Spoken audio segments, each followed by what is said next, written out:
So, with two narrative trends, the time between, move between father and daughter, between Western and Eastern cultures, the past and the present, war and peace, the sorrow and the happiness, and all the journeys of the two generations having the same goal.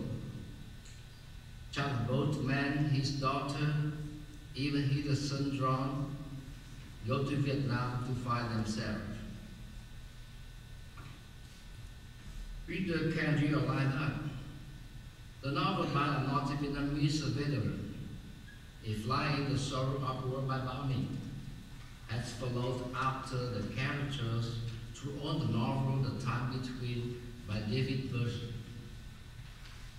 At the end of the novel, in the acknowledgement, David Burton himself wrote, "Bao novels, The Sorrow of War, had a significant influence in the writing of my own novel."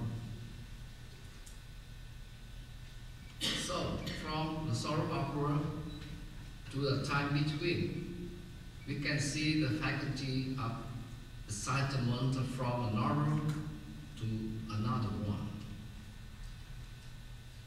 At the acknowledgements of The Time Between, David Burton also mentioned artist Honda and me, and his two Vietnamese friends, who through conversation and late night company, guided him deeper into the heart of Vietnam. This explains why I feel David Burton's novel is very close to me. Maybe because some around the social archetypes of the novel are my friends, and people around me every day. And maybe because some is particulars seem familiar. The particulars we did tell David Burton before. Of course, all things seem to be more true, more lively, and more emotional under the pens of the writer. And most importantly, the novel brings me a question. This question has never been in my mind before. That is, why I don't directly tell the stories of my Vietnamese people to the foreign readers and to the whole world. To me, the question itself contains the faculty of creative excitement. And then, at the right time, I decided to write a new novel in English. That is Deputy of Deputy. But this novel itself also helped me to find a way to write Deputy of Deputy. That is very simple.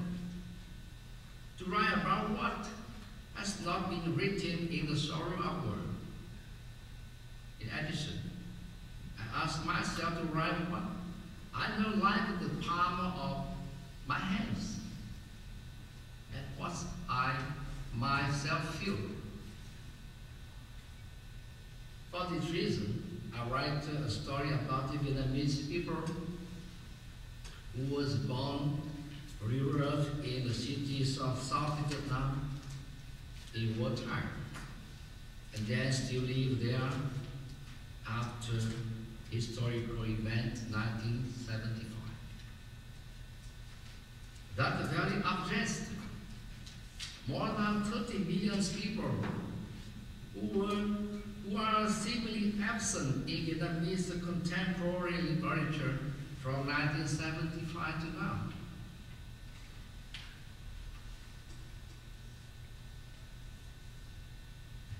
In the USA and some Western countries, there are hundreds of novels about Vietnam War. In these novels, American soldiers are central characters with their destinies and other problems of the human conditions in and after wartime.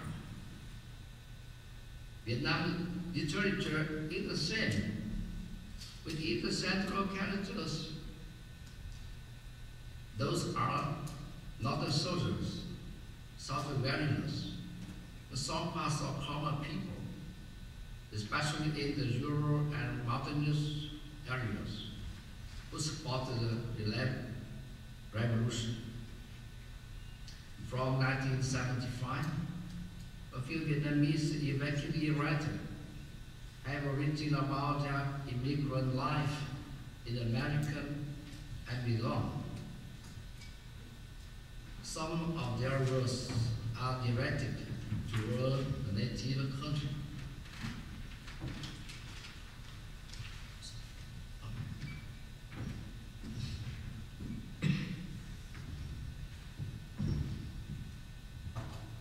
For this reason, in recent years, they tend to publish their books in Vietnam, even novels.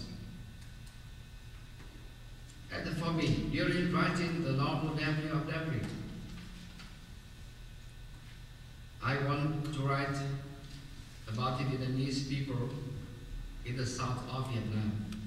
Most of my characters have uncommon destinies, which are the consequence of the changes in political system, the transition from capitalism to socialism. Thank you for listening. I feel before we ask for some other comments that we can appreciate what a special word we have just heard from an author, from a novelist, who has shared with us his thinking and his motivation in creating a work of art and a work of understanding. And I think very few of us have ever heard the novelist himself or herself be so open and so frank. Usually we read reviews, guessing at what a writer was trying to do. And here Mr. Nguyen has graciously shared with us his thinking.